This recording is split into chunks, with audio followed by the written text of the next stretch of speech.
I was a broken man, but I've been revived, I've been redeemed, I've been reborn. I've been reborn through faith and the hope that comes from faith. In 1997, I had a tremendous health crisis. I wrote a book about it, I mentioned earlier, it's called True Strength. I'm going to share with you a little bit about my journey from playing Hercules, the strongest man in the world, while on TV anyway. I had some pretty good stunt guys that made me look pretty studless.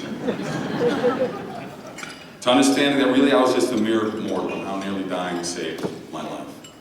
I wrote True Strength as a way to share my struggles and provide hope to anyone suffering from a catastrophic illness or injury or any really serious setback in their lives. It was during my 5th year of playing the half-god Hercules on the #1 show in the world at the time on TV, so Invincible Complex, anyone? We had passed Baywatch 2 years earlier, and I thought, that's great. At least we had better storylines, I think. And we didn't do much in slow motion either, so.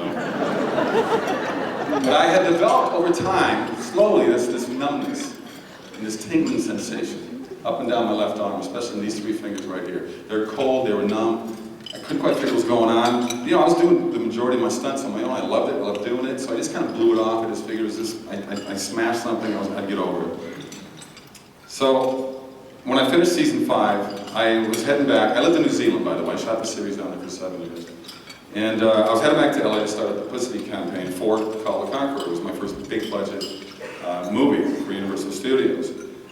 So I was heading out to do this 10-city press tour, and I was going to start another movie right after that in Atlanta for 3 months before heading back down to New Zealand for season 6. So my career was really taking off. I really didn't have time to be sick, so I just kind of blew off seeing any doctor.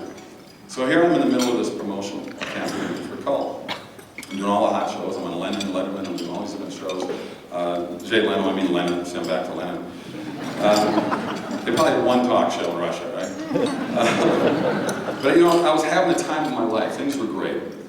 So after I finished in New York, I headed up to Boston, and I had a full day there. And I got back to my hotel room, and my arm was just killing me. It felt like it was on fire. And I told the publicist, I said, I don't know what's going on. This has been going on for like 4 months now.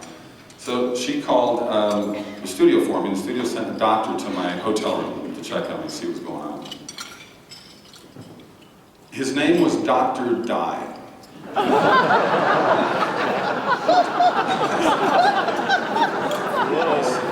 Doc, really? Can't make that stuff up. It's really wrong name for your profession. He was checking me out, and he was the first one to sort of like tell me, he says, you know what, I think this could be something cardiovascular, you really should get a check. So I got back to LA, and of course, what did I do? I blew it off. Because that's what we do, us males and our egos. Everything's fine. I have to tell you guys, listen to your bodies.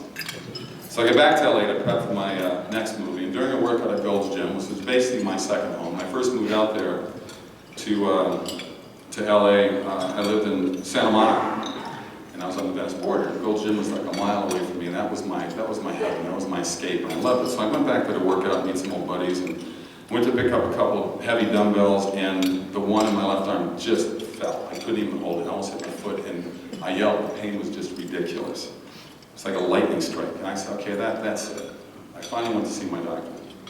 I told him everything was going on. He's examining me. He's got the stethoscope up. He stops up my upper shoulder. He's listening. I see his face get very concerned. He says, you know, there's something going on here. You got a lump in your shoulder. I want to get a biopsy on it. And I thought, biopsy? I said, dude, I'm Hercules. I can't have a biopsy. I'm the epitome of health and strength. So I was rattled. I was still not convinced that things were bad. I said, I'm fine, you know. So the next day, before the biopsy, I went to see my chiropractor. I'd been going to this guy for 8 years. So I went in there and told him what's going on. I'm laying on my back.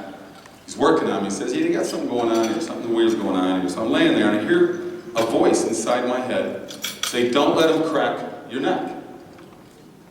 I thought that was odd, because you have to understand, in the 8 years I've seen this guy, he's never cracked my neck. I've had my neck cracked years before that, never liked it. You can crack anything in my body, leave my neck alone.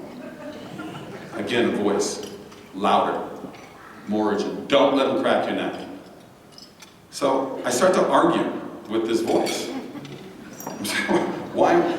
And it's weird, he's never done it. Why? So as I'm arguing, the chiropractor unwittingly did the thing that ultimately breaks me. He cracked my neck. I suffered 3 strokes.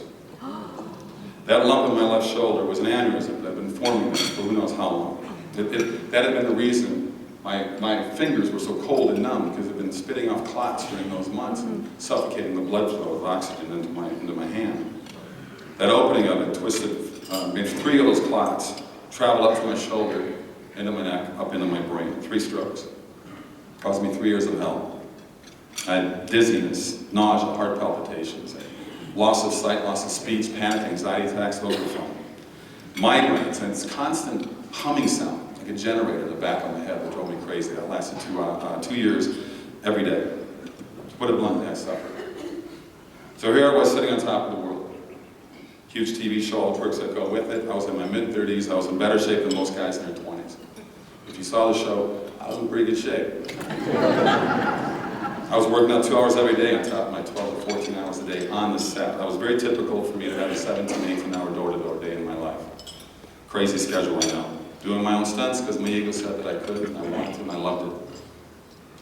But when those 3 strokes hit, I went from what I thought was a physical specimen to a guy that couldn't even stand up and walk.